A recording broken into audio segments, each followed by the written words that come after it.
معاكي ناس انا اعرفهم فعلا. طب بلاش بس عشان هيجي يسالوك يقول لك من هم. من ماشي. طب بص ثانيه يا واحده فندم يا استاذ اتفضل. محمد، قبل ما نجاوب على السؤال معانا مداخله. مين؟ بيتر. ايوه. بيتر. الو. الو، اتفضل يا استاذ بيتر. استاذه بشرى، ازيك؟ عامله ايه؟ ازي حضرتك؟ منوره الشاشه والله يا فندم. الله يخليك يا استاذنا، اتفضل. والمستشار محمد منور الشاشه ربنا معانا. يخليك يا استاذ ربنا بيتر، يخليك يا ربنا فندم. يخليك. ربنا موضوع شائك جدا فعلا، فانا كنت حابب بس يعني اشكركم على اختيار الموضوع في الاول. ربنا كنت يخليك. حابب بس اسال حاجه. انا متجوز، انا طائفه ارثوذكس، فانا متجوز وحابب اتجوز جواز عرفي. فمن الناحيه القانونيه بالنسبه لي انا كمسيحي الوضع بيبقى ماشي ازاي؟ هنجاوب حضرتك شكرا. وسعداء بمداخله حضرتك، واستاذ محمد هيجاوبك. هو شكرا استاذ بيتر، اتفضل يا أستاذ. مبدئيا طبعا ان اخواتنا طبعا الغير مسلمين، يعني ايا كان مسيحيين او يهود او اي طائفه، عندهم طبعا القانون الاحوال الشخصيه الخاص بيهم. اللي هو ان الزوج ما بيتزوجش، اللي هو هم ايه، عندهم هم تطليق. عندهم زوجه واحده. هم عندهم زوجه واحده، وعندهم عندهم تطليق. التطليق ده بيبقى لعيله الزنا. لا انا كنت اعرف ان ما عندهمش تطليق، لا يعني هم على حد علمي يعني انا. هو هو انتشر لا ولا؟ مش انت، هم عندهم تطليق لعيله الزنا، او يعني لاي مرض، اللي هو الامراض اللي هي خاصه بالذكوره يعني يعني. لو الزوجه زنت اه يتم اثبات. الطلاق. سواء لو زنت اثبت لو يعني انا اثبت برضو عايز اقول ان الزنا مش للزوجه بس. للزوج، الزوج يعني لو برضو الزوجه اثبتت ان زوجها زنى باخرى او زنا او مع. خانها، لان ما هو بتعتبر يا خيانه فندم، زوجيه وليست زنا ما هو بالنسبه للزوج. الزنا في مصر او الزنا في القانون المصري مرتبط بالزوج والزوجه بس. طيب يعني ما ما انا بقول لك فيش. لو هي اثبتت ده، ما انا عايز اقول وسواء برضو، هو اثبت ده، بيتم الطلاق لكلاهما. ما انا عايز اقول بس ان في حالات تانية شاذة خلاف الزنا. لو راجل مع راجل، حالات اللي هو لا ده دي بقى معلش يا فندم، ما حاجات تانية. هو بص يا فندم، ده يعني المجتمع اه المجتمع ما حدش عارف ايه اللي فيه او الخبايا، فاحنا بنقول ان الزوجه من حقها تثبت والزوج من حقه يثبت. تمام، يبقى لعيله الزنا ايا كانت. تمام. طب لعيله المرض. نقف نشوف احنا وقفنا لحد فين. اعزائي المشاهدين، فاصل ونرجع لكم تاني، استنونا.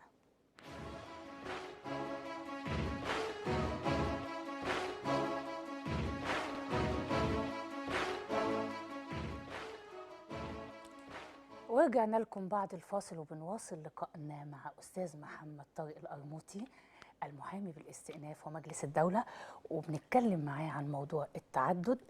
وقفنا عند سؤال أستاذ بيتر، نكمل. اتفضل يا أستاذنا. بص يا فندم، هو بالنسبه للاستاذ بيتر هو بيقول لك عايز يتجوز عرفي.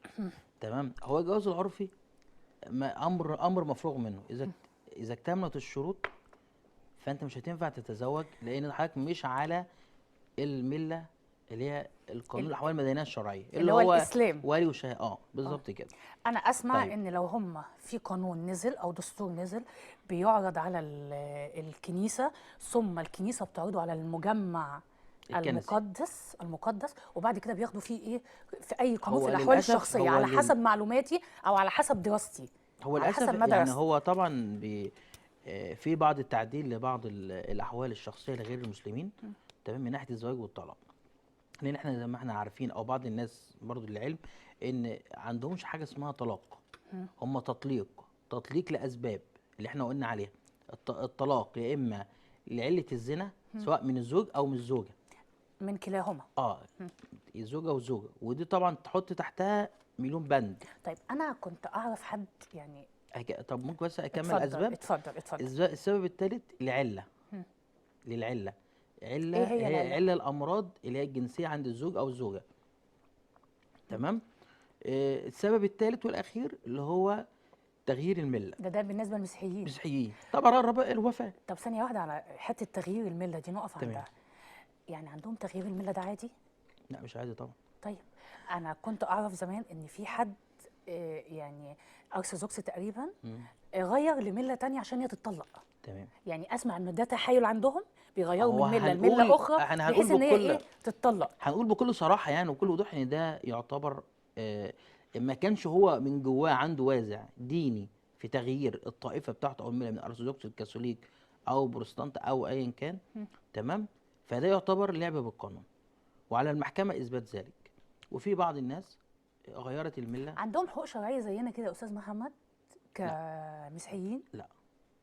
عندهم الحق الشرعي عندهم بيبقى في المؤخر، اللي بيبقى عندهم حاجه اسمها زواج الكنسي. اي حاجه بتتكتب زي عندنا كده مؤخر يعني في حدود معينه. لكن اللي مشترك بينا قايمه المنقولات دي مشتركه زينا زيهم. والتمكين في حاله وجود الاولاد او الكلام ده. طيب يا استاذ محمد، لما بيحصل مثلا الخيانه، بتبقى خيانه فراش؟ الزنا بيسموه خيانه فراش؟ يعني بالظبط. التطليق من اجل الخيانه ولا التطليق بيبقى؟ لا، التطليق من اجل خيانه الفراش سواء للزوج او الزوجه ايا كان. فده من ضمن احد الاسباب. وعايز اقول ان ده يعني كان في حصل في انجلترا، يعني في بعض السنوات، يعني ان واحده خانت زوجها في العهد يعني في القصر الملكي. وده امر كان مشهور جدا جدا وقتها، حوالي سنه 2004 2005. تمام.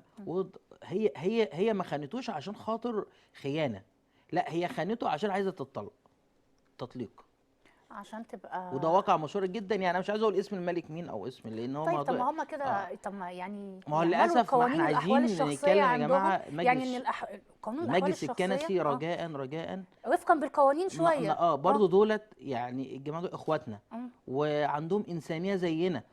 واكيد الواحد نفسه يتزوج باثنين وثلاثه ويتزوج، سيب الناس تعيش. انت يعني ليه مجبر ان انت حضرتك مش عايز تعدل قانون الاحوال الشخصيه لغير المسلمين؟ ما هي الناس دي برضو عندها طاقه صح. يعني في ظروف. وبعدين انا مش سهل ان انا اروح المحكمه. افرض في حد عرف يغير، وبعدين التغيير ده لازم ورق رسمي من الكنيسه الفلانيه، لان ممكن ما يبقاش في مصر، ممكن صح. تبقى في لبنان، ممكن تبقى في افريقيا، ممكن تبقى في اي دوله اخرى. وفي المجلس يوافق او مش يوافق على التغيير. يعني انت حضرتك فبالتالي نفسك بتقول ان هي خانت عشان تتطلق. يعني دي كارثه. يعني انا اخون عشان اتطلق؟ ما هي برضه عشان يعني القانون يديها الحق في في التطليق؟ كلا الحالتين مأساة. مأساة لو طبعا. كملت معاه مأساة، يعني ده خنت غلط، مأساة. ده غلط وده غلط. بس يعني احنا لو بنتكلم، كملت غلط ولو بس احنا ما عملت كده بنقولش غلط. طبعا ان ده حاجه كويسه، ولكن هم عندهم في الغرب يعني دي حاجه تانية يعني مستباحه عندهم، دي قصه تانية.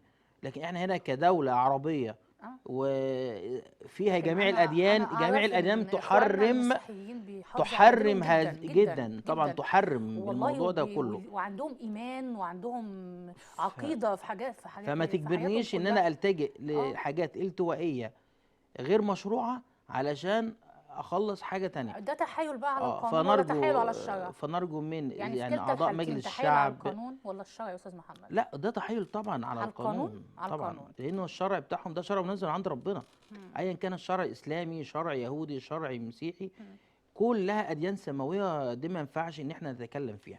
ونعم بالله. طب نكمل السؤال بقى موضوع المعاش اللي هي لكن بالنسبه للعرف بتاعك يعني ده عرف بقى ملوش حقوق. يعني لهم فعلا جواز أصل عرفي زينا؟ الجواز العرفي يا فندم، ده الجواز العرفي ده ملوش حقوق. يعني ادام ملوش، يعني يتزوج عادي؟ والله مش هقول، ما اقدرش اقول له تزوج. هو يعني هو انت فاهم مش عايز حاجه بقى. تتحسب عليك يا استاذ انت محمد. بعد الحلقه بكلمه واقول لك. انت مش عايز حاجه تمام؟ تتحسب عليك طيب يا استاذ. البند الاخير، ازاي يرفع دعوه مثلا ان هو تطليق في حاله اختلاف الطوائف، يعني ارثوذكس وكاثوليك، بنلجا الى قانون الاحوال الشخصيه للمسلمين. يعني لو انا حولت من مله لمله تانية، بالظبط، الجا لقانون الاحوال الشخصيه بتاع المسلمين، لان دلوقتي حتى لو كنت مسيحيه. لان دلوقتي عند اختلاف الطوائف والملل نحتكم الى قانون الاحوال الشخصيه لغير اللي هو في الدستور بتاعنا. اللي هو بالظبط كده، ده قانون اللي الدستور بتاعنا موثق بيه بالظبط. يعني احنا لحد الان اللي هو في توزيع الميراث عند اخواتنا المسيحيين بنلتجئ لقانون الاحوال الشخصيه بتاع المسلمين.